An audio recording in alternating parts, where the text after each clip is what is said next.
What if I told you that you were closer than you think? The life that you want, the amount of money that you want to make, the lifestyle and abundance that you want to surround yourself with, whether that's in your business, in your relationships, or in all different areas of your life. What if I told you that you are only this far away? This is actually the length and the difference between what goes on in here. And in today's episode, we're going to deep dive into your brain, into your mind. And I have no other than the guests to be able to bring us all together, because in this episode, we talked so much about setting your financial set point, setting your set points for how you look at business and how you look at different areas of your life, and how you're going to be able to go out and execute not just on your dreams, but to be able to live your dreams and go well beyond that. It's all being able to tap into the power of your brain. And my guest is no other than John Assaraf. John Assaraf is one of the leading mindset and behavioral experts in the world. He's appeared numerous times on Larry King Live, Anderson Cooper, and even the Ellen DeGeneres show. He has been in 8 movies, including one of my personal favorites, The Secret, and has built 5 multi-million-dollar companies, written 2 New York best-selling books, and he is the founder and CEO of a company called NeuroGym, where they are dedicated to figuring out and giving you the tools and the evidence-based trainings to help you map out the best ways to train and rewire your neural pathways. It is an amazing conversation, and I'm super excited to be able to share this conversation with you. So I'm not going to hold you back any further. Here is the interview with John Assaraf. John Assaraf, welcome to the show, man. Thank you so much. It's great to be on your show. Yeah, well, it's an absolute honor. I know we were riffing tons before, pressing record. And, let's start off this way, because I was telling you, some of the impact that you've had just on my life and starting my business. But I know when I said to my community, hey, we have John Assaraf coming on, right? People are saying, oh, the neural pathway guy, the brain guy, right? And it's like, yeah, that guy.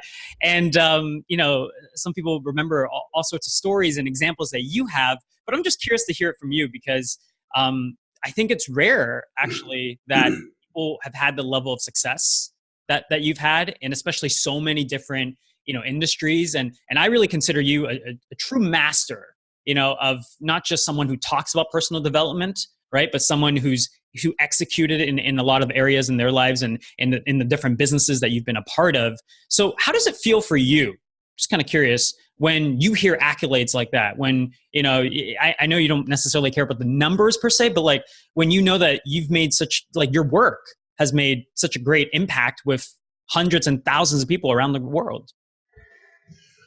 I think there's a part of my brain that's in a bit of disbelief. And I think, I still, there's something called the imposter syndrome. Yes. And the imposter syndrome is a lot of very successful people, when they reach different levels of success, they almost feel like, did I really do that? Or was that an imposter?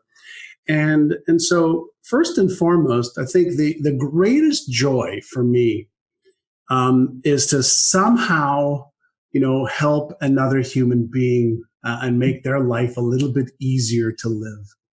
And in doing that, I feel like my life has purpose and meaning. And that's a long, far, far, far away place from where I was, 38 years ago, when I was getting in trouble with the law. When I left high school in grade 11, I was doing illegal things. I felt so insecure and so worthless. And it was because of personal development. It was because of mentors and books and courses that I was blessed to have attended and to have them put in front of me, that my mindset shifted. And it seems like it was just yesterday, but there's still that little voice in my head as I set bigger goals and different goals and goals I don't know how to achieve, where I go like, are you smart enough to do that? Are you good enough to do that? Are you skilled enough to do that? The difference today is I know where that little voice comes from, and it's perfectly okay. And it's just a natural part of how our brain works. And so a lot of people try to squash that little voice, and I don't. I just say thank you, and I can explain why afterwards. Yeah. Well, so, first of all, I already love the energy that's back and forth over here. So I think our audience, and even as we're recording, I think this is going to be something really special, because I think so many people can resonate with that. So many people have thoughts of, am I good enough? And it comes from all sorts of different variations. And so many people understand what it feels like to have a bit of fear or a lot of fear, or just having that anxiety of like getting into the game. But let's take it back a little bit, because I'm kind of curious, you being so like having had so much success and, in all the different projects that you've been a part of, whether it's, different movies or, in real estate, and especially now with, all the work that you're doing at NeuroGym. But before we even talk about the brain and like, neural pathways there, were you always like super into personal development? Like you mentioned, like you got introduced to it, like who introduced you? Like what was your life before personal development? Sure. So I was always athletic. And when I was in high school specifically, I had really good coaches talking about, the need for repetition. Repetition was the mother of skill, and you've got to stay focused on, I played basketball and hockey and baseball, and every coach focused on what's the outcome that you want. Like you got to stay focused on the outcome. You've got to let failures move fast, but learn from them. So at a young age, just being in athletics, I learned that, but I also liked chess. And my chess teachers used to teach me that you're going to make a lot of mistakes as you're learning the patterns. And so as you're failing or learning the mistakes that you made because somebody just beat you, what errors did you make in the pattern, in either not recognizing what the opponent was setting up or not thinking through a few moves forward with where your pieces needed to be on the board? And so a combination of sports and a combination of chess really helped me early on, 13 to 18, 19.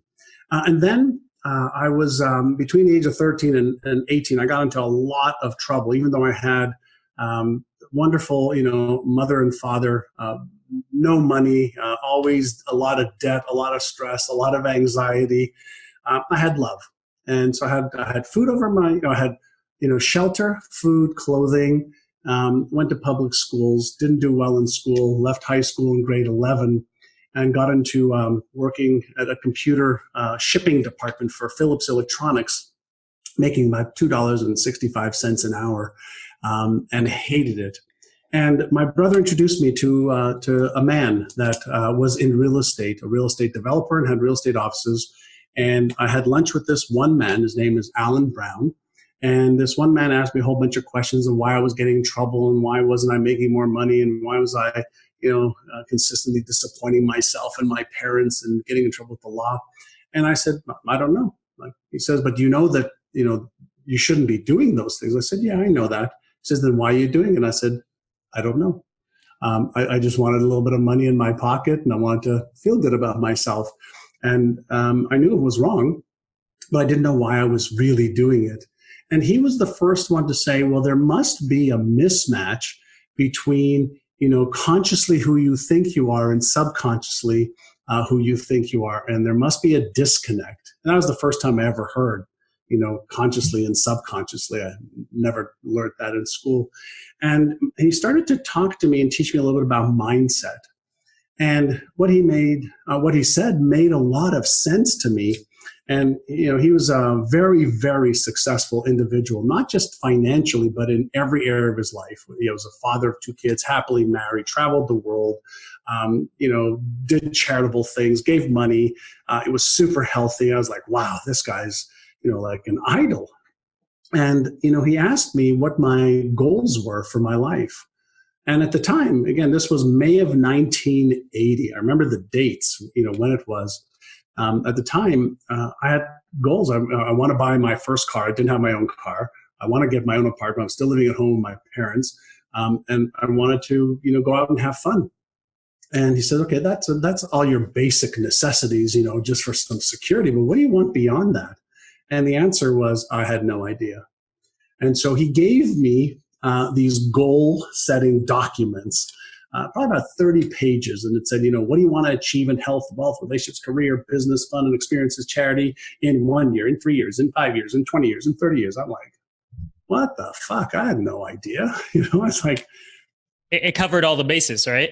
Yeah. And I had zero vision for my life. I had zero goals beyond, survival at that time. And he sent me home after the first meeting with these documents. He said, do me a favor. He said, in order for us to have a really meaningful discussion, why don't you go fill this out? And so I went home, and it asked me all these, questions. And I just sat there and I took out of my head, things like, I want to make $3 million by the time I'm 45, which was 26 years later. I want to retire at 45 with $3 million. I want to travel the world. I want a Mercedes car. I want a beautiful home. I want to retire my parents. I want to, have a six pack and all these things. I just listed all this stuff out. Came back, met with him again. And he looked at it and says, this is great. Where'd you get most of these ideas? I said, well, I love watching the TV show Lifestyles of the Rich and Famous. So all of the materialistic things you see, I've seen it on, on the TV show. Good looking people, in shape, lots of money, cars, jets, yachts, etc.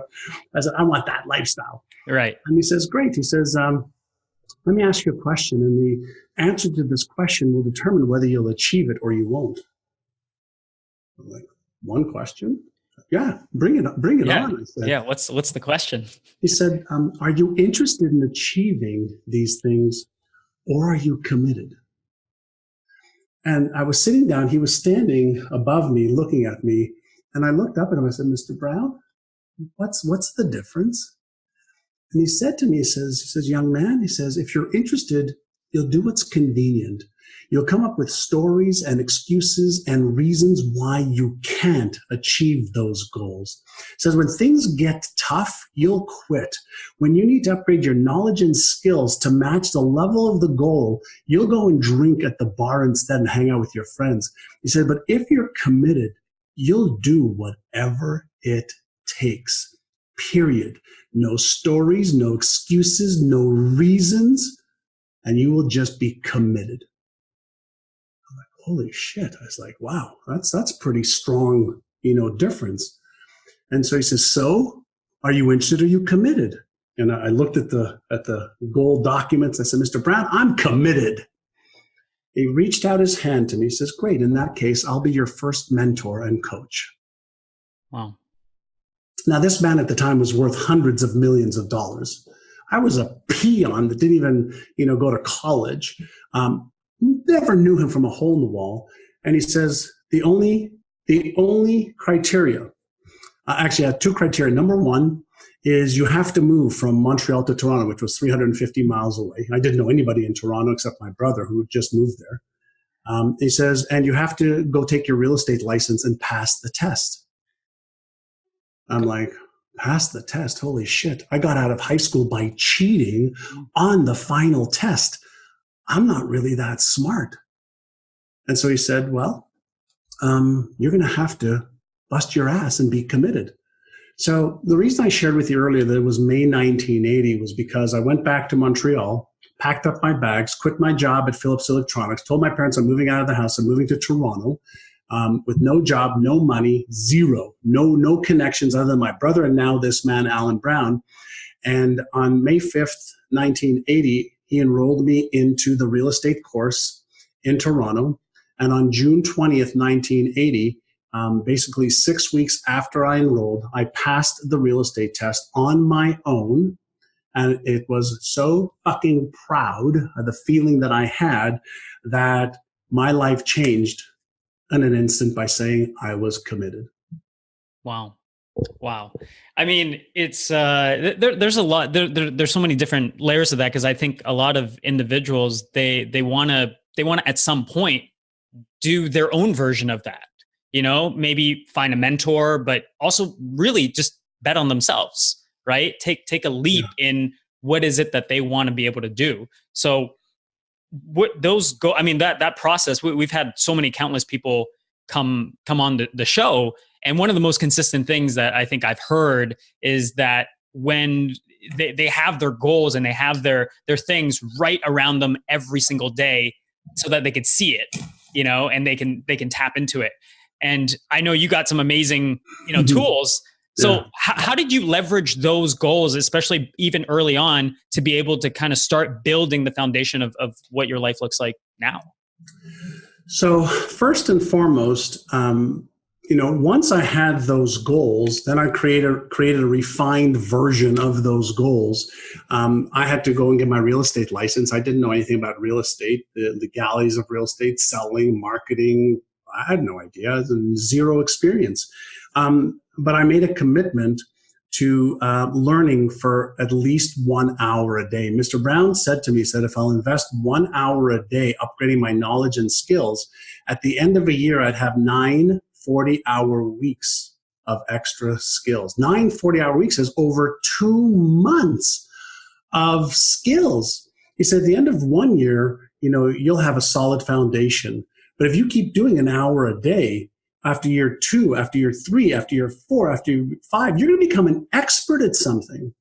And so in my first year of selling on commission only, cold calling, I made $31,000, which was great. My father only made $25,000 as a cab driver. I made $31,000, which was $6,000 more than my dad, my first year out of the gate. And I worked a lot of hours, 8:30 till 8:30, 7 days a week. And then the second year, by upgrading my knowledge and skills, that whole first year, I made $150,000. That was my end on a 50-50 split. I was 21 years young. I had no idea that you could earn $151,000, but I had made a goal that I wanted to become a millionaire before I was 30. And every day I would look at my goals. Every day I would do something that we now teach today in my company, Neurogym, called cognitive priming. I would prime my brain every day by looking at and reading my goals and running my fingers on my goals every day with my right hand, with my left hand. So I would send the signal from my hands to my brain to create a subconscious image of those goals. And the reason I did that is he taught me that you want to impregnate your goals into your subconscious mind, not your conscious mind. And so not only did I read them, not only did I put my fingers across them, I recorded them and listened to them every single day. And so now I had some Mozart music in the background that I created because I heard that Baroque music and Baroque sound waves are really good for the subconscious mind. So I would read it, I would emotionalize it, I would visualize it, I would listen to it, and I just impregnated my brain with what he called what you want to trade your life for. So every one of my goals for health, wealth, relationships, career, business, I took the time to say, what do I want my life to be like? And then I invested my time to impregnate it, not just, on some kind of a piece of paper, but something that I would impregnate into my brain. The reason I showed you this is I have something called the Exceptional Life Blueprint. This is about 25 pages of my life, my goals. I have my vision board, on the front. I look at this every single day. Still to this day, 38 years later, I still do it and then some. I love that. I mean, consistency. I love the languaging too. Impregnate the subconscious. I mean, oh man, so many goodies. And I love, you guys hit all the senses, right? You would feel them. You really visualize yourself being there, read them. So you would just repeat your goals, like essentially just record yourself. I would record them. It's kind of like podcasting before podcasting. Oh yeah, I would have my little cassette player before, your iPhone that you can Right, use. right. Yeah. And I just record myself reading the goals. I'd read it, I'd close my eyes, I'd feel it, I'd imagine it. I didn't at that time have pictures, but if you take a look at, my one of my pages has, just the way I like to dress, high fashion. It has my favorite number, my favorite color, my two power animals. I have Nice. a scent. Lemon is my power scent for clarity, focus, and let's get after it. So in my office, just over there, I've got my little atomizer with different scents that I can use. So you were right. I That's activate cool. as many senses as possible. And we'll talk about the neuroscience of why in just Well, actually, I really want to get there because, you mentioned, right, impregnating the subconscious mind and communicating with the subconscious rather than the conscious, right. And that brings up a couple different things. One being that I feel like people understand conscious goal setting, right? But yet there's tons of people that are not living the life that they want, right? So, tell us a little bit about because your book Innercise, right? Yeah. And I know it's very tied closely with Right the there. work that you guys are doing at NeuroGym. Yeah. When did your focus kind of shift over to just like the brain neural pathway? Because that's obviously been a huge obsession of yours, and very something that made an impact for me massively. Sure. Well, I started the journey 38 years ago. I started to learn about, setting goals, creating plans, visualizing, emotionalizing. And so for 38 years, I've been on the path to understanding performance, to understanding emotions, to understanding feelings, sensations, beliefs, habits, fears, and what causes results. So I look at results. Results are effects. Right? And so I don't study effects, I study cause. And so I want to understand what's causing me to take action or not. What's causing this fear? What's causing me to procrastinate? What's causing me to sabotage my success? What's causing me to have excuses? What's causing this story? I want to know cause. And if I can understand cause and change that, then effects take care of themselves. And so when I started to train my brain when I was 19 years old to go from I'm not good enough, I'm not smart enough, I'm not worthy, I'm not skilled, I don't have the knowledge, and I had a negative self-image and disempowering self-image and disempowering habits and a disempowering self-concept about what I could achieve, I started to achieve results. So that was phase one, 1980, 1986. 1987, I bought my first company. So I bought Remax of Indiana. So I was an agent for Remax. The Indiana state became available, and I started to use everything that I learned to build Remax of Indiana. And in the first 3 years, I went from zero, one office, me, zero. I went to $1 billion in sales in 3 years. Wow. And then we got stuck. We got stuck. I opened up about 23 offices, or maybe I think 8 offices the first year, like 8 offices the second year, maybe another 15 offices the next year. And we were in hyper growth. But we got stuck in 1992, maybe 5 years later, $1.2 billion. And I said, why are we stuck? There's so much potential here. And so what I did is I went back to my salespeople. At the time, I think I had about 600 or 700 of them. I said, hey, listen, who's interested in doubling or triple their income in the next year? And a whole bunch of people put their hands up. I said, great. Those of you who are really committed, I'll coach you for 6 months, but you have to pay $3,000 for me to put the environment in place of the other teachers and infrastructure in place to teach you and keep you accountable. And so 75 agents out of about 700 says, we're in, put their money up. And we help them work on the inner game, all of the subconscious programming to elevate their self-esteem, self-worth, their financial set point, their fear centers, etc. We worked on the inner game. And those 75 people increased our sales by $100 million. Whoa. $100 million. Yeah. In 6 months, above what they did the year before. So it wasn't $100 million, it was above what they did before. And those people made 3 times more money on average than they had the year before over that 12-month period of time. So I took everything we taught them and we started to teach all of our other agents the same stuff. And our sales went from 1.2 million to 4.5, I'm sorry, 1.2 billion to 4.5 billion.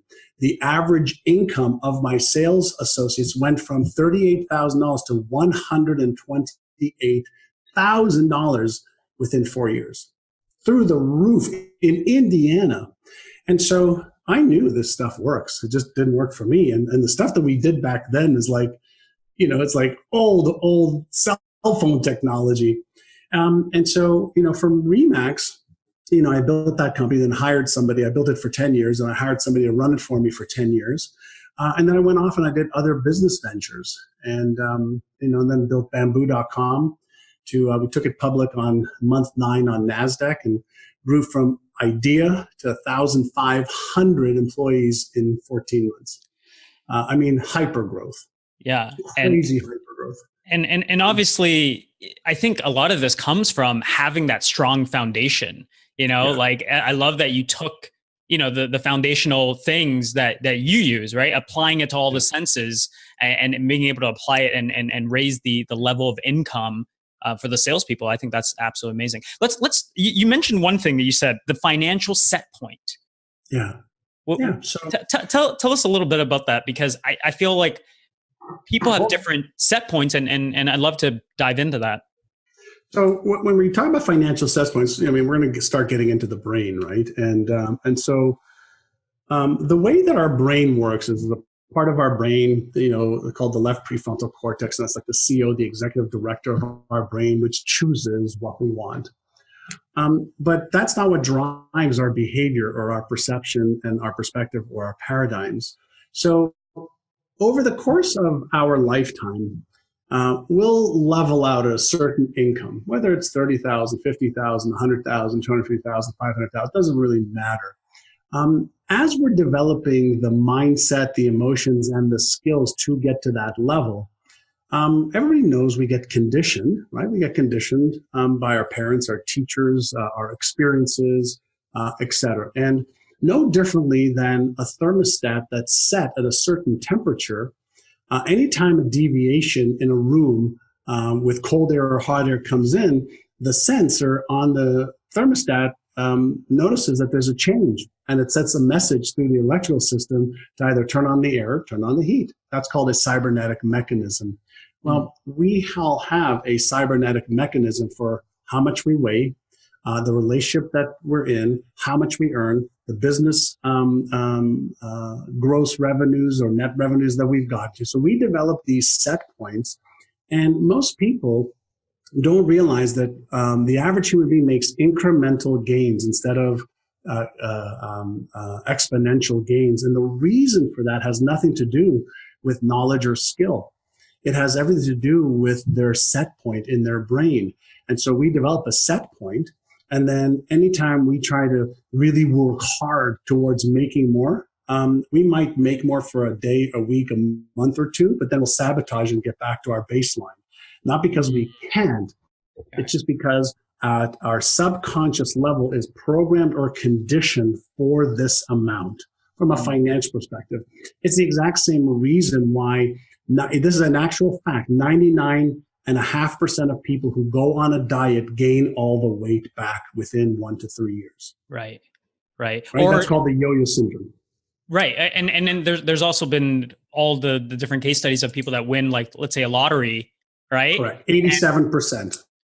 Which is insane, right? Like, but it's because they never, right? It's the same adage of like, if you don't save money, well, I'm just taking saving money as an example. It's like, if you can't save right now with the level of income, you didn't build that habit. So that's correct. You will not be able to do it when you're 10x or 20x or however many X down the line. That's exactly right. And so now we know there's a part of the brain, it's part of the deep limbic structure called the striatum.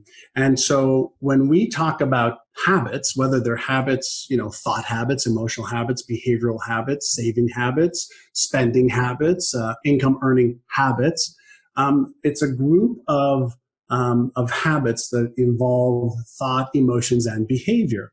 And once those habits are ingrained, now we're not dealing with, making a conscious choice anymore. Now we're dealing with having to change a habitual neural network and pattern that's been reinforced tens or hundreds or millions of times. So depending on how old you are. So could you just say that again? Because I think people really need to understand this. I love what you're talking about, the thoughts, emotions, and the behaviors. So if you think about what is a habit, right? What is a habit, right? It's a formation of thoughts, emotions, and behaviors that formulate a pattern in the brain, a neural network in the brain. There's nobody who's watching us right now that was born with one habit. There's nobody who's watching us right now that was born with one belief. There's nobody who's born with a perspective on anything. We were born with 85 billion brain cells, actually 100 that got pruned down to 85 billion. And those billions of brain cells make neural connections. So every time you hear something, see something, smell something, taste something, do something, those neurons fire and wire together. So there's a saying in the neuropsychology field, the neurons that fire together wire together. And then the neurons that you wire together and you repeat over and over and over again become your habits. And so once a habit is set in the subconscious mind, then it runs automatically, becomes part of the default mode network of the brain, or it's something known as the automatic self. And even though you might say, I want to stop this or I want to start this, and using your conscious brain to do that, your subconscious goes, yeah, you may want to, but you've spent so many hours developing and reinforcing this. Until you spend as many hours deleting this program and creating a new one, I'm running this program to conserve energy and to keep you in your comfort zone, just like a thermostat does. Okay, so this is a lot here. Yeah, this is so, and I hope people that are watching this right now and they're listening, one, go pick up a copy of Innercise. We'll get into, we have all the links, down below already. But you guys really need to be paying attention to this, because if you look at all the different areas of your life, right? Is it fair to say that there's a set, almost like a set point for happiness, right? Set point for relationships, everything. Set point for finances. And I remember, I saw you speak at Thrive a couple years ago, and you had this amazing example. I still use it today with some of our students and clients. And it's the simple example of wanting to start working out, which everybody resonates with, right? New year, and people are wanting to work out. And you said, instead of saying like the goal is like go to the gym 3 times or 5 times or whatever the goal is, right? Or put on 10 pounds of muscle, which, people, want to do. You should get on the floor and do push-ups right now. And you were saying that in the sense of like, you need to tell yourself to work out and to be able to do it. And so you're building up like the first little neural pathway of saying, hey, I told myself I'm going to do something. And then I went and I did it. Yeah. So you could start building on that. How do people apply that in all the different areas? Well, first understanding, like, this is why I'm so into the brain, right? That we never had the user's manual for the brain. And one of the reasons I wrote my book, Innercise, is to give people the understanding of your brain's an organism. And there are certain principles, a hierarchy of how it operates. So I'll give you an example. Number one guiding principle of the brain is safety above all else. Safety, right? So what kind of safety? Well, safety for your life, of course, right? So it's wired for safety. Automatic, you have to think about it. It triggers something in the brain called the amygdala, the emotional response center in the brain, which fires up epinephrine, cortisol, and norepinephrine into your system to get you to freaking run away from a saber-toothed tiger, or jump back from a car that you barely saw is coming your way. So it has some pretty amazing built-in technologies, to keep you safe. Number one, for life. But here's the other thing that most people don't understand. Anytime you have a goal that takes you out of your current comfort zone, your brain perceives that as potential danger. Now, what kind of danger? Well, what if you go after your goal and you fail and you're embarrassed? That's emotional pain. Right. What if you're judged or ridiculed? And so whenever your brain perceives that there's real or imagined danger, the first thing it does is put on the brakes. So for the average untrained person, they put on their brakes and they rationalize why they're putting on their brakes and why they're procrastinating, and they go off and do something else instead of going, wow, thank you, brain, you're trying to protect me, aren't you? Yeah.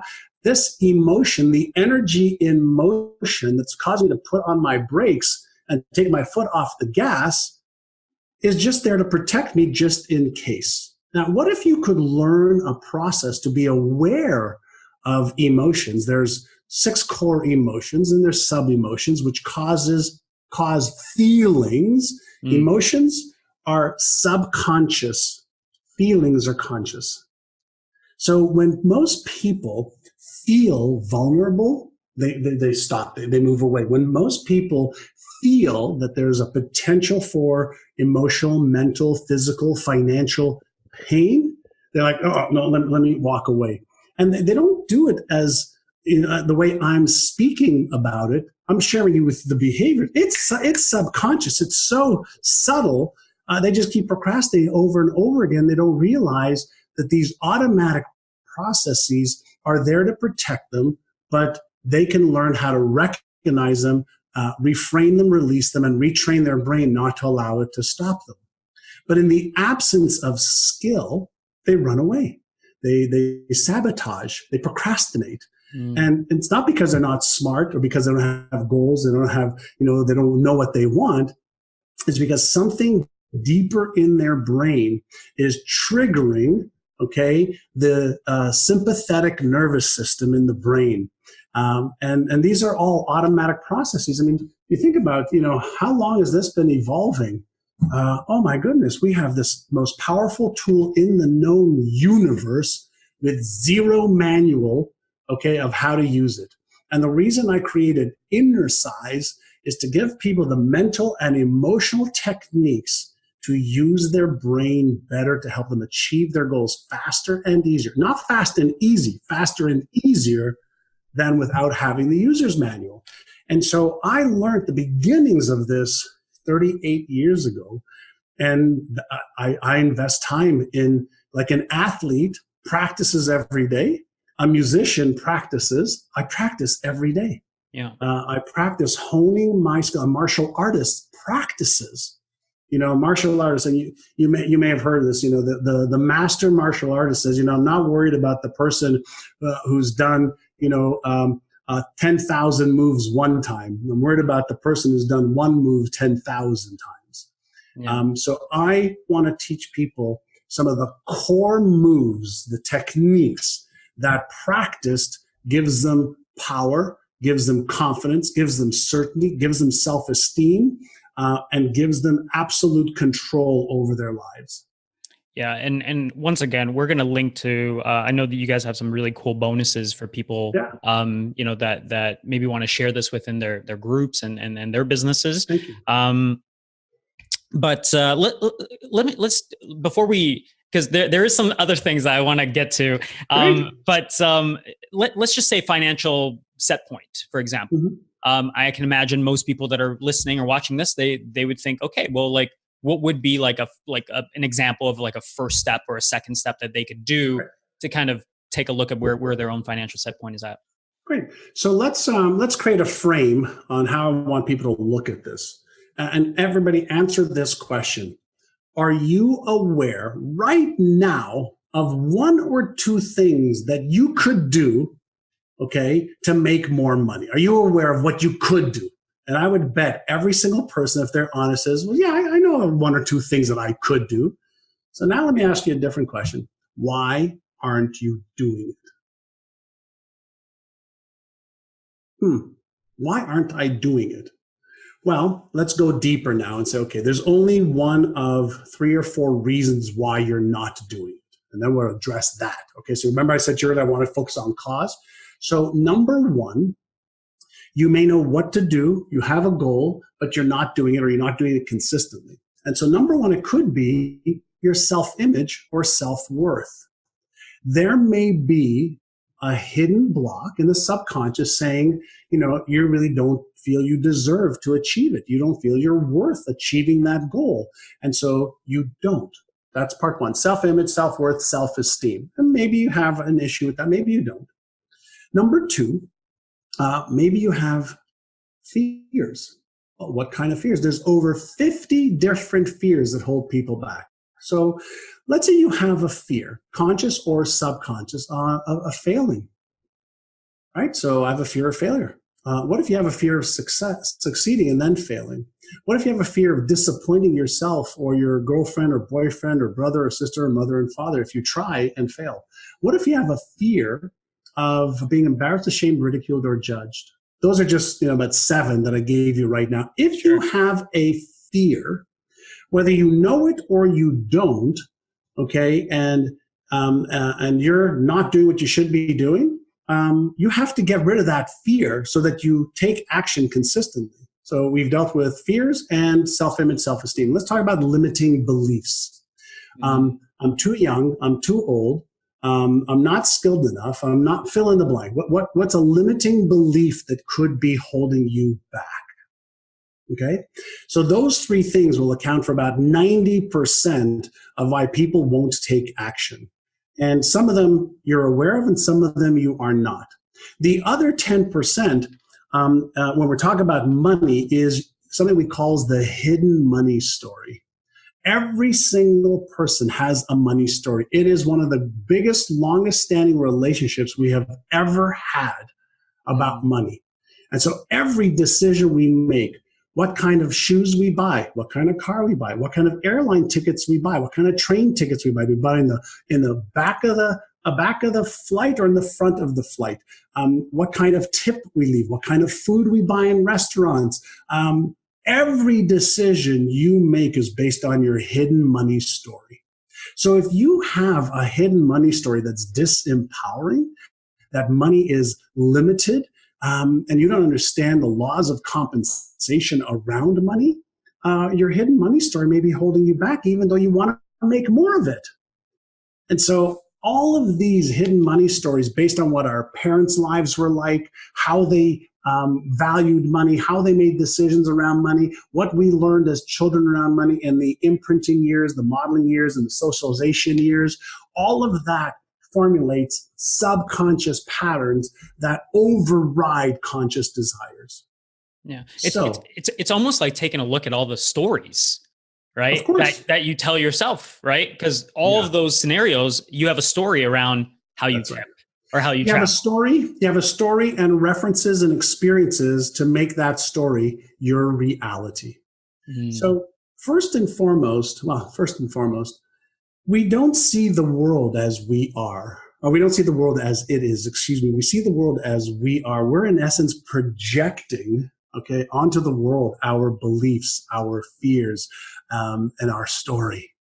So the canvas is blank and we're projecting out, our story. So when you want to make more money, for example, you want to live a certain lifestyle, why not take 30 minutes today, not tomorrow, today, before you go to bed today, all right? So by doing it today, you teach yourself, you can give yourself a command and you do it. You build confidence, certainty, self-esteem, self-worth. There's 20 different things that you're actually empowering yourself when you do it now, as opposed to saying, oh, that was a really great interview with Jay and John Assaraf. I'll come back and listen to it. Bullshit.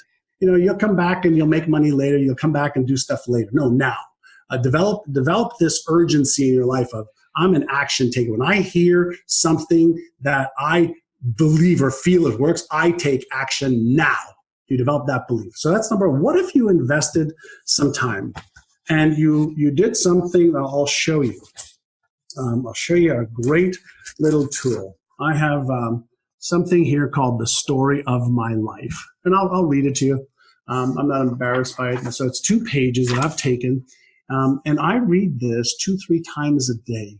And it's to impress into the subconscious mind again What is it that I want it to focus on? How do I reset the setting? First, I create this like a New York playwright. I create the script, and then I take the script and I get into my brain so my brain can help me focus on it every single day.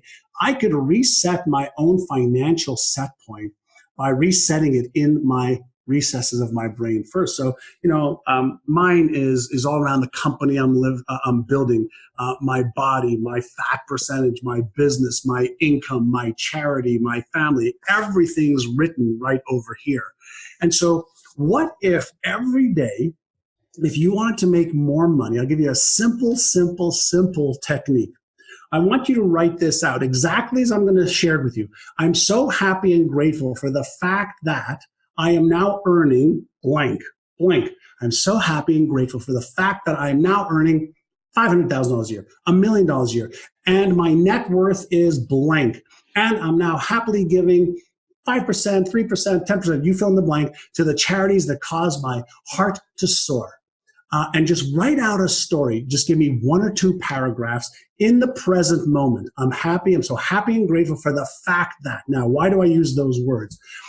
Grateful activates the emotional center of your brain, which makes you feel good and releases the neurochemistry of gratitude.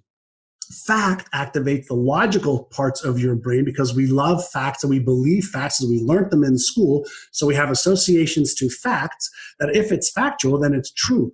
So emotion plus logical brain. And then if I add in the numbers that I want and I read it and I see myself achieving it and living that lifestyle over and over and over and over and over again, what I'm in essence doing is I'm erasing the neural pattern that exists today and overlaying a new neural pattern. Now, words are neural patterns.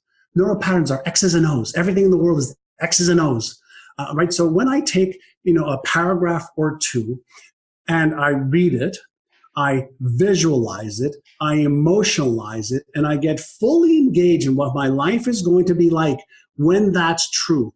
Even though there may be a little voice in your head that goes, but that's not true. You're not earning that much, but that's not true. You're not giving that to charity, but that's not true. Your business isn't doing that.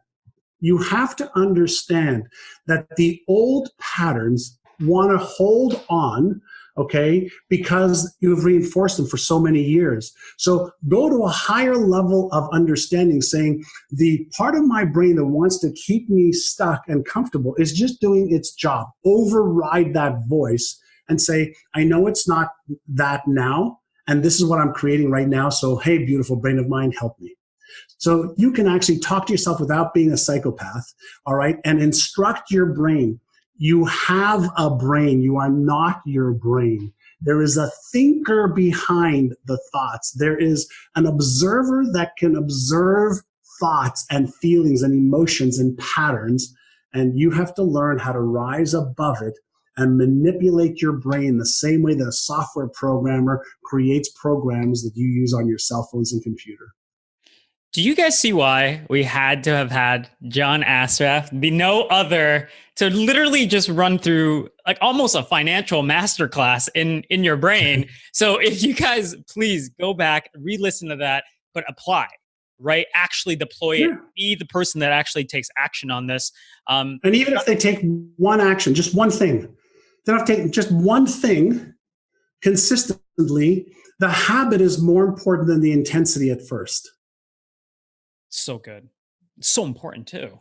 Yeah, right? yeah. Just the act of getting in the game and doing it, right? So, John, I want to be respectful of your time. Two more questions. Sure. I certainly wanted to spend some time on this, but I got to know you, and I think some people probably remember seeing you for the first time when The Secret came out.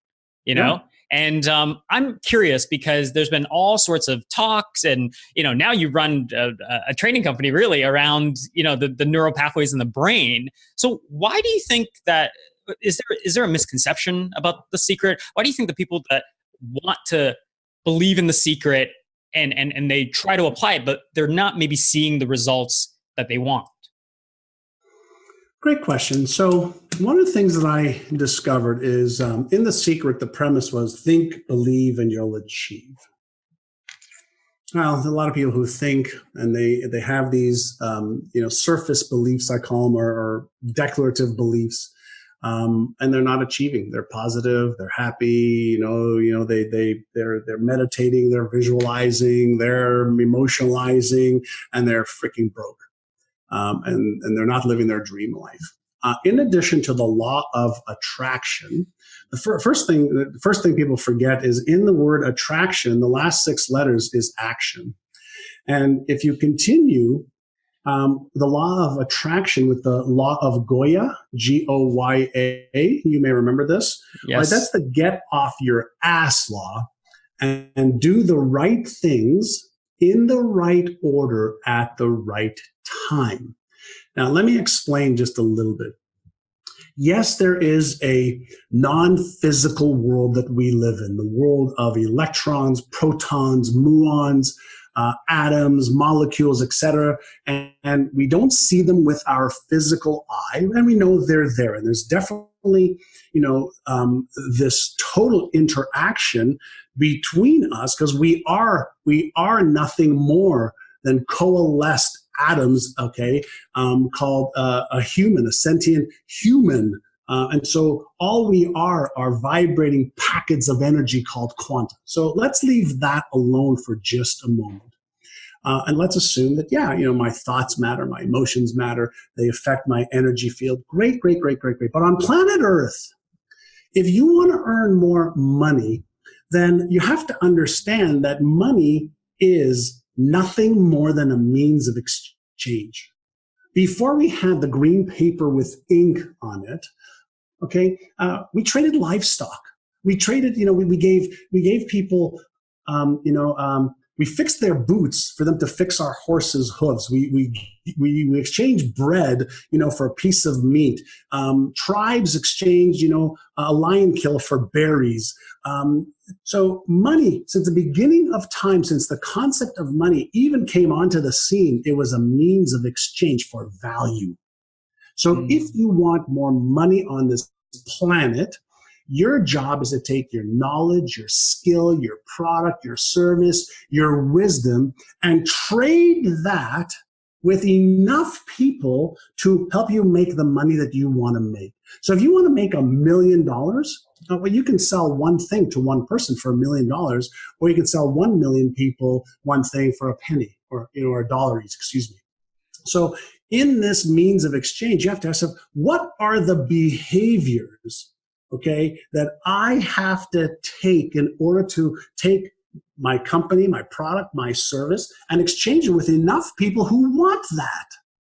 So that's your job. And every day you have to ask yourself, what knowledge do I need? What skill do I need? What contact do I need? What marketing do I need? What selling do I need to get in front of those people and to have a fair exchange? And if that's what you thought about every single day, that you're looking to have a way to give, somebody what they want, in return they're going to give you what value you both agree it's worth. Wow. Okay. Do that every day. Yeah. You want to make, $1 billion? Great. I mean, what's your product? What's your service? What's your knowledge? What's your skill? Who needs it? How do I get in front of them? How do I create fair exchange with an amazing offer that they want to say yes to? And it's that easy. It's just that easy. Now, if you're not prepared to level up your knowledge, your skills, your strategies, your tactics, you will starve on planet Earth.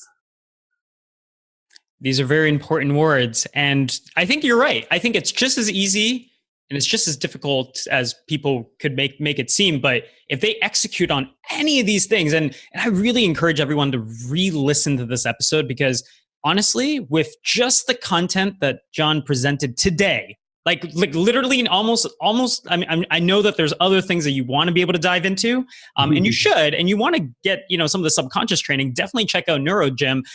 But honestly, there's enough here to get the ball rolling, and we're so appreciative of it. So if you guys want to pick up any copies of the book, I think it's ignitemybrain.com, right, John? And what there's some packages that they can pick up as well. Yeah, if you go to ignitemybrain.com, my book's already hit #1 on Amazon in the psychology field. But I'm giving people, if they buy 1 to 4 copies, I'm giving them 8 brain training audios to retrain their brain worth $197, plus my exceptional life blueprint with a video on how to use it. This alone is worth, it's weight in gold. Yeah, yeah. You're going to get all of my goals and then some blank sheets to fill in yours, just like Alan Brown gave me. This is 100 times more advanced than what he gave me. So you're going to get that just for buying the book for like $11 on Amazon, just 1 copy. If you buy 5 to 10, there's more gifts. If you buy, more than that, then there's more gifts. So go to ignitemybrain.com and then go to Amazon. You'll buy your books and then come back and enter your receipt, and you'll get access to all these goodies. Yeah. Well, I have one last little question for you. That's but good. Where can outside before I ask that, where can people socially stalk you? Socially, I'm on Instagram every day. So I post stuff on Instagram, on my John Assaraf Instagram. I'm on Facebook. I have a Facebook fan page, and I do a training every Tuesday morning at 9 a.m. Pacific for 30 minutes. It's part of my Achieve Even More series. Nice. And then I'm on Twitter. I'm on LinkedIn. I don't spend a lot of time on LinkedIn, but Twitter, Instagram, Facebook is where I spend most of our time with social. Yeah, you got the big ones covered. And we're definitely going to link to all the social links down below so you can kind of catch up on where John's at and how he's integrating some of these principles in your life. And honestly, really hope that you're taking action. And if you've gotten any value, any takeaway from this, which I was taking notes over here, just like I have a couple pages of notes already. So I hope you let us know what are some of those takeaways from you. John, last question for you. The name of the show, Inner Changemaker. When you think of the word changemaker, what comes to mind for you? Any images or words, anything that comes to mind for you? Deliberate conscious evolution is what comes up to me. When you are deliberate in making change, you are evolving yourself. And let me share something with you, and we'll have a little laugh. And the only human being that likes change is a wet baby. But change is the only constant in the universe. Nothing stays the same. Nothing ever rests. It appears to rest, but nothing stays the same. So when we're thinking about change maker, that means that you are taking the responsibility upon yourself to make the change happen. And that is actually stepping into your greatest power. I love that. I love that. Okay, people, please go pick up a copy of Innercise. John Assaraf gracing us with his time, his presence on the show. Thank you so much, John. Thank you. Thank you so much, Jay. What a joy.